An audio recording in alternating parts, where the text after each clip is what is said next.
કંઈ મીઠું ખાવાનું મન થાય તો ઝટપટ મોંમાં ઓગળી જાય એવી આ સ્વીટની રેસીપી એકદમ પરફેક્ટ છે. તો ફ્રેન્ડ્સ, આ રીતે તમે પણ બનાવીને તૈયાર કરજો અને તમને મારી આ રેસીપી ગમે તો વિડીયોને લાઇક કરજો અને જરૂરથી ચેનલને સબસ્ક્રાઈબ કરી લેજો. તો ચાલો આપણે બનાવવાનું શરૂ કરીએ ઝટપટ આ સ્વીટ લડ્ડુની રેસીપી. તો ફ્રેન્ડ્સ, એના માટે અહીં મેં એક કઢાઈ લઈ લીધેલી છે અને એમાં ફૂલ ફેટ આપણે દૂધ એડ કરીશું. તો મેં દૂધને આગળથી ગરમ કરીને ફ્રીજમાં મૂકેલું હતું તો એને મલાઈ સાથે મેં લઈ લીધેલું છે. તો 1 કપ અને બીજો 1 કપ એમ 2 કપ ભરીને મેં દૂધ લીધેલું છે.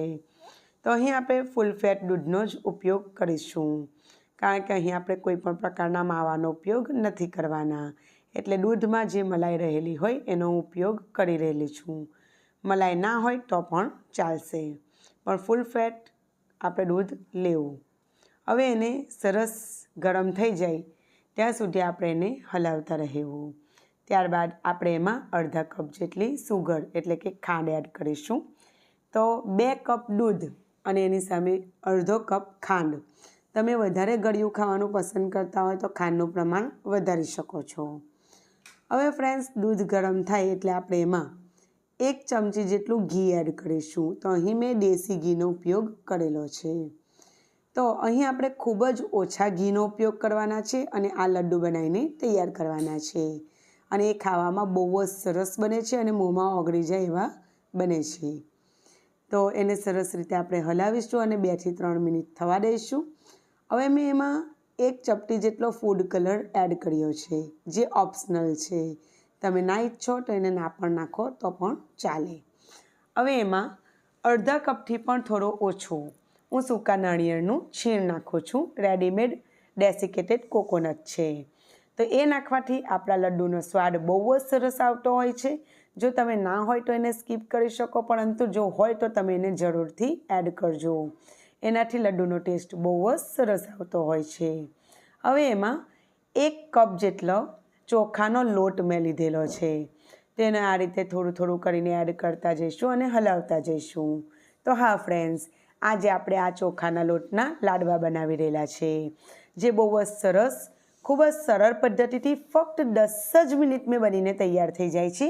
અને એનો ટેસ્ટ તો એટલો સરસ આવે છે કે ખાવાવાળું કોઈ વ્યક્તિ વિશ્વાસ પણ નહીં કરે કે આ આપણે લાડવા ચોખાના લોટમાંથી બનાવેલા છે. તો જુઓ, 3 થી 4 મિનિટ સુધી સરસ રીતે એને મિક્સ કરતા જવાનું. ધીરે ધીરે થોડો થોડો કરીને ચોખાનો લોટ એડ કરવાનો. તો 2 કપ દૂધની સામે અડધો કપ જેટલો ખાંડ અને 1 કપ જેટલો ચોખાનો લોટ લીધેલો છે મેં. આ એનું પરફેક્ટ માપ છે. એમાં મેં અડધી ચમચીથી પણ થોડો ઓછો ઇલાયચી પાવડર એડ કરી દીધો છે અને બધી વસ્તુને સરસ રીતે મિક્સ કર્યા પછી છેલ્લે અડધી ચમચીથી પણ થોડું ઓછું મેં દેશી ઘી એડ કર્યું છે. સરસ રીતે 2-3 મિનિટ હલાવ્યા પછી એને આ રીતે મેં એક પ્લેટમાં નીકાળી લીધેલું છે. હલકું ઠંડુ પડે એટલે આપણે એમાંથી લડ્ડુના શેપ કરી લઈશું. જુઓ ફ્રેન્ડ્સ, કેટલી સરળતાથી લડ્ડુનો શેપ રેડી થઈ જાય છે. અને આ લાડવા બનાવવામાં બહુ જ સરસ છે.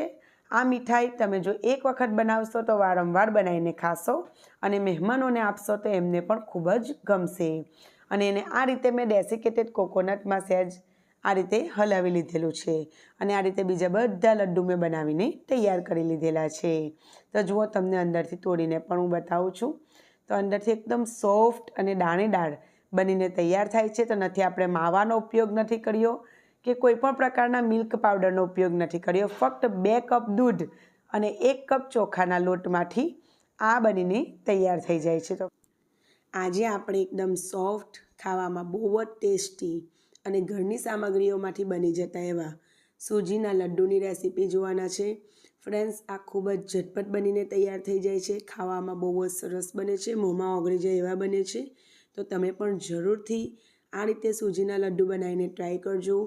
એના માટે અહીં કઢાઈ મેં મૂકી દીધેલી છે. બિલકુલ સ્લો ફ્લેમ રાખેલી છે મેં ગેસની અને 1 કપ જેટલી સૂજી એમાં એડ કરેલી છે. તો અહીં તમે બારીક સૂજી અથવા મોટી સૂજી ગમે એ વાપરી શકો છો. બિલકુલ સ્લો ફ્લેમ પર એને 5 થી 6 મિનિટ જેવું મેં રોસ્ટ કરેલું. તો ગેસની ફ્લેમ બિલકુલ હાઈ નથી રાખવાની. જુઓ, મેં બતાવી એ રીતની સ્લો ફ્લેમ રાખીને સતત હલાવતા જઈને તમારે એને શેકી લેવાનું. જુઓ 5-6 મિનિટ જેવું થઈ ગયું છે અને સૂજીના દાણા સરસ રીતે શેકાઈ ગયા છે. તો એમાં અડધા કપ જેટલો હું નાળિયેરનું છીણ અથવા ડેસિકેટેડ કોકોનટ જે રેડીમેડ મેં લીધેલું છે, ખૂબ જ ઇઝીલી તમને કોઈ પણ કરિયાણાની શોપ પર મળી જશે. તો એ મેં એડ કર્યું છે અને એને ફક્ત 1 થી 1.5 મિનિટ જેવું જ મેં એને રોસ્ટ કરેલું છે. તો એને આપણે વધારે રોસ્ટ નથી કરવાનું અને સૂજીનો સફેદ કલર બદલાવવો ન જોઈએ. તો જુઓ સ્લો ફ્લેમની ગેસ પર મેં એને રોસ્ટ કરીને એક પ્લેટમાં કાઢી લીધું.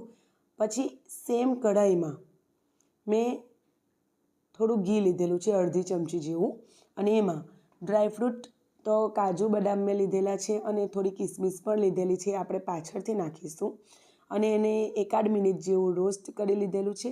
તો ફ્રેન્ડ્સ, આ કાજુ બદામ અને કિસમિસ નાખવી ઓપ્શનલ છે, તમે ના ઈચ્છો તો એને સ્કીપ પણ કરી શકો છો, પરંતુ એને નાખવાથી ટેસ્ટ થોડો વધારે સારો આવતો હોય છે. તો આ રીતે ડ્રાયફ્રૂટને મેં હલકા રોસ્ટ કરી લીધેલા છે અને છેલ્લે એમાં થોડી કિસમિસ એડ કરેલી છે. તો કિસમિસને વધારે ફ્રાય નહીં કરવાની, નહીંતર એનો ટેસ્ટ નથી સારો આવતો હોતો. તો બિલકુલ અમુક સેકન્ડ માટે એને આ રીતે ફ્રાય કરીને તરત જ બધા ડ્રાયફ્રૂટને મેં એક ડીશમાં રોસ્ટ કરીને કાઢી લીધેલા છે, તમે જોઈ શકો છો. અને ફરી સેમ પેનમાં, એ જ પેનમાં જો ડ્રાયફ્રૂટ કાઢીને એક ડીશમાં મૂકી દીધેલા છે અને એમાં જ હવે આપણે દૂધ લઈશું. તો 1 કપ મેં સૂજી લીધેલી, એની સામે હું અહીંયા 2 કપ જેટલી દૂધનું પ્રમાણ લઉં છું. તો તમે કોઈ પણ વાટકી પણ સેટ કરી શકો છો અને દૂધનું પ્રમાણ તમે થોડુંક વધારે કે ઓછું પણ કરી શકો. તો થોડું વધારે હોય તો પણ કંઈ વાંધો આવતો નથી. તો જુઓ દૂધ એકદમ ઉકળી ગયું છે અને મેં ગેસની ફ્લેમ બંધ કરી દીધી અને પછી એમાં જે સોજી અને એમાં આપણે કોપરું શેકીને રાખેલું એમાં નાખી અને બંધ ગેસની ફ્લેમ પર જ એને આ રીતે થોડું મિક્સ કરીને ઢાંકીને મેં 3-1 મિનિટ જેવું રહેવા દીધેલું, જેથી સૂજી સારી રીતે ફૂલી ગયેલી અને સરસ સોફ્ટ થઈ ગયેલી. તો જુઓ 3 મિનિટ થઈ ગઈ છે. તો તમે જોઈ શકો છો બધું દૂધ સોજી પી ગઈ છે અને સરસ રીતે ફૂલી ગઈ છે. તો આમ કરવાથી ગેસ એટલે આપણું ઈંધણ પણ બચી જાય છે અને સમય પણ થોડો બચી જતો હોય છે અને સોફ્ટ લાડુ બનાવીને તૈયાર થાય છે. હવે મેં ગેસની ફ્લેમ ફરી ચાલુ કરી દીધેલી છે સ્લો પર અને એમાં 1/4 ચમચી જેટલો ઇલાયચી પાવડર એડ કર્યો છે અને 1 ચમચી જેટલું ઘી એડ કર્યું છે. તો ઘી એડ કરવાથી લાડુમાં બહુ જ સરસ શાઇન આવે છે, ટેસ્ટ પણ એનો બહુ સારો આવે છે. મેં અહીંયા દેશી ઘીનો ઉપયોગ કરેલો છે. હવે સરસ રીતે મીડિયમ ટુ સ્લો ફ્લેમ પર બધી વસ્તુને મિક્સ કરી લઈશું અને એક રસ થઈ જાય ત્યાં સુધી આપણે એને હલાવતા રહીશું. તો દૂધ જે કંઈ અંદર થોડું ઘણું રહી ગયું હોય એ સારી રીતે સુકાઈ જશે અને સરસ સોફ્ટ લાડુ આપણા બનીને તૈયાર થશે. તો તમે જોઈ શકો છો. હવે આ પોઈન્ટ પણ એમાં ડ્રાયફ્રૂટ જે આપણે શેકીને રાખેલા છે એ મેં એડ કરી દીધા છે, સરસ રીતે મિક્સ કરી દીધેલું છે. બધી વસ્તુ એક વખત સરસ રીતે મિક્સ થઈ જાય અને ડ્રાય, થોડું હલકું ડ્રાય થઈ જાય એટલે આપણે ગેસની ફ્લેમ બંધ કરી દીધેલી છે આ ટાઈમ પર. અને હવે એમાં હું પીસેલી ખાંડ, તો અડધા કપ જેવી મેં પીસેલી ખાંડ એડ કરી છે. તો ફ્રેન્ડ્સ, અહીં ખાંડનું પ્રમાણ તમે વધારે ઓછું તમારા સ્વાદ પ્રમાણે રાખી શકો, પણ 1 કપ સોજી અને અડધા કપ નાળિયેરના છીણની સામે મેં અડધા કપ જેટલું નાખ્યું છે ખાંડનું પ્રમાણ. અને એમાં જુઓ સરસ રીતે બધી વસ્તુ મેં મિક્સ કરી દીધેલી છે અને પછી એક પ્લેટમાં આ રીતે એને કરી દીધેલું છે. તો મેં ગેસની ફ્લેમ બંધ કર્યા પછી એમાં સુગર પાવડર એડ કરેલો, બરાબર. હવે એને ગરમમાં જ આપણે લાડુ વાળી લઈશું.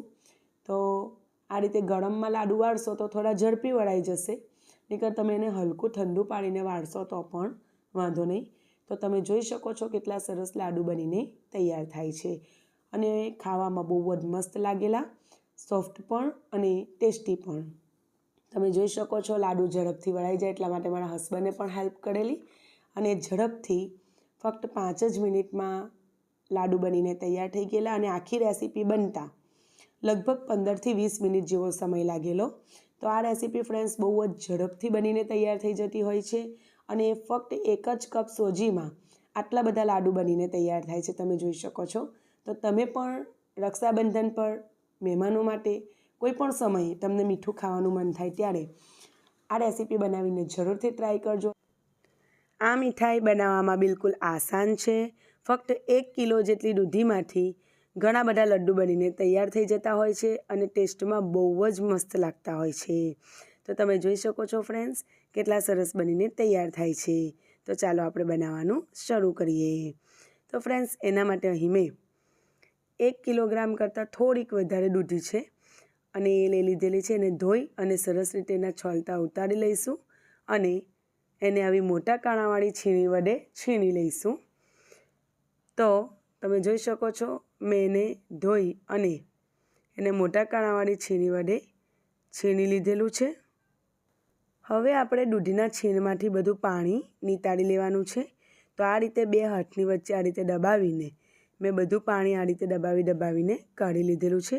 તો પાણી કાઢવું ખૂબ જ જરૂરી છે ફ્રેન્ડ્સ, કારણ કે લાડુ આગળ વાળવામાં આપણને બિલકુલ તકલીફ ન પડે। તો આપણે આ રીતે પાણી નીચોવીને બધા દૂધીના છીણનું પાણી નીચોવી લઈશું। તો તમે જોઈ શકો છો મેં બધા દૂધીના છીણનું પાણી નીચોવી લીધેલું છે અને આ પાણી હેલ્થ માટે બહુ સારું છે। એને ફેંકવા કરતાં તમે એને લોટ બાંધવામાં પણ ઉપયોગમાં લઈ શકશો। હવે ચાલો આગળ આપણે પ્રોસેસ કરીશું। તો એના માટે અહીં એક કઢાઈમાં મેં 1 ચમચી જેટલું દેશી ઘી લીધેલું છે અને એમાં આપણે જે છીણેલી દૂધી છે એને એડ કરી દઈશું અને ખૂબ જ સરસ રીતે આપણે એને ફ્રાય કરીશું ઘીમાં। તો ઘીમાં આ રીતે ફ્રાય કરવાથી આપણા લાડુનો ટેસ્ટ બહુ જ મસ્ત આવતો હોય છે। તો આપણે લગભગ એને 3 થી 4 મિનિટ સુધી મેં આ રીતે સતત હલાવતા જઈને મિક્સ કરી લીધેલું। તો આ રીતે ઘીમાં રોસ્ટ કરીને આગળની પ્રોસેસ આપણે શરૂ કરીશું। તો આનાથી દૂધી થોડી સોફ્ટ પણ થઈ જતી હોય છે। તો જુઓ લગભગ 4 મિનિટ જેવું થઈ ગયું છે અને હવે એને હું ઢાંકીને બીજી 5 મિનિટ જેવું થવા દઈશ। તો બિલકુલ મીડિયમ ટુ સ્લો ગેસ પર હવે આપણે એને ઢાંકીને 5-7 મિનિટ જેવું થવા દઈશું। તો સરસ દૂધી સોફ્ટ થઈ જાય તો 5 મિનિટ જેવું થઈ ગયું છે લગભગ અને સરસ દૂધી પણ સોફ્ટ થઈ ગઈ હોય એવું લાગે છે। તો હવે આ પોઈન્ટ પર ફ્રેન્ડ્સ આપણે એમાં દૂધ એડ કરીશું। તો મેં મલાઈ સાથેનું અડધા કપ જેટલું જ દૂધ એડ કર્યું છે। તો દૂધ આપણે વધારે નથી લેવાનું, કારણ કે દૂધ વધારે લેશો તો પછી લાસ્ટમાં જ્યારે લડ્ડુ વાળીશું તે વખતે બાઇન્ડિંગમાં તકલીફ પડશે। તો આપણે દૂધ સાથે એને ચડવા દઈશું। તો દૂધ બધું સોફ્ટ થઈ જાય દૂધી અને બધું દૂધ એબ્સોર્બ થઈ જાય અંદર, ત્યાં સુધી આપણે એને થવા દઈશું આ રીતે। તો મેં વચ્ચે વચ્ચે હલાવતા જઈને આ રીતે એને ડ્રાય કરી લીધેલું છે અને સરસ દૂધી પણ સોફ્ટ થઈ ગઈ છે। તો ફ્રેન્ડ્સ દૂધી સોફ્ટ થઈ જાય ત્યાર પછી જ આપણે એમાં ખાંડ નાખવાની છે, તે પહેલાં આપણે નથી નાખવાની। તો જુઓ સરસ ડ્રાય થઈ ગયું છે દૂધ અને એમાં હવે મેં 1 કપ કરતાં થોડી ઓછી ખાંડ એડ કરી છે। તો તમે તમારા સ્વાદ પ્રમાણે એને ઓછી પણ કરી શકો, થોડી વધારે પણ કરી શકો અને સરસ રીતે આપણે મિક્સ કરી લઈશું। તો ને હવે આ પોઈન્ટ પર એમાં મેં ફૂડ કલર એડ કર્યો છે। તો એનાથી એનો કલર બહુ મસ્ત આવતો હોય છે લડ્ડુનો। તો જુઓ સરસ રીતે બધું મિક્સ કરી લીધેલ છે અને એમાં હવે આપણે ઇલાયચી પાવડર એડ કરીશું। તો બિલકુલ 1/4 ચમચી જેટલું મેં ઇલાયચી પાવડર એડ કર્યું છે। બધી વસ્તુને ખૂબ જ સરસ રીતે મિક્સ કરી દેવાની અને ઢાંકીને ફરી એમાં રહેલી જે ખાંડની ચાસણી છૂટી પડી છે એ ડ્રાય થાય ત્યાં સુધી આપણે એને થવા દેવાનું। તો લગભગ 5 થી 7 મિનિટ જેવું થયું, વચ્ચે વચ્ચે પણ 1-2 વખત મેં ચેક કરેલું અને મીડિયમ ફ્લેમ પર પ્રોસેસ કરેલી। તો લગભગ બધી ચાસણીનું પાણી સુકાઈ ગયું છે અને હવે એમાં મેં તો અડધા કપ જેટલું મેં એમાં કોકોનટ પાવડર એડ કર્યો છે। તો અહીં મારી પાસે પેલી આખી કાચલી આવે છે એને જ મેં કટ કરીને મિક્સર જારમાં પીસી લીધેલી, પણ તમે તૈયાર ડેસિકેટેડ કોકોનટ મળે છે એ પણ એડ કરી શકો અને એમાં અડધો કપ જેટલું મિલ્ક પાવડર એડ કર્યો છે। તો મિલ્ક પાવડર એડ કરવાથી બહુ જ સરસ એનો ટેસ્ટ આવે છે અને નાળિયેરનું છીણ નાખવાથી એમાં જો મોઇશ્ચર હોય તો એ જતું રહે છે। તો આ રીતનો મિલ્ક પાવડર 10 રૂપિયાનું પેકેટ આવે છે, એવા 3 પેકેટ મેં ઉપયોગમાં લીધેલા અને કિલો દૂધી લીધેલી એ પણ ફક્ત 40 રૂપિયામાં આવી ગયેલી અને નાળિયેરનું છીણ તો મેં ઘરમાં હતું એ જ ઉપયોગમાં લીધેલું, પણ જો તમે તૈયાર ડેસિકેટેડ કોકોનટ લાવશો તો 15 થી 20 રૂપિયામાં એ પણ મળી જશે।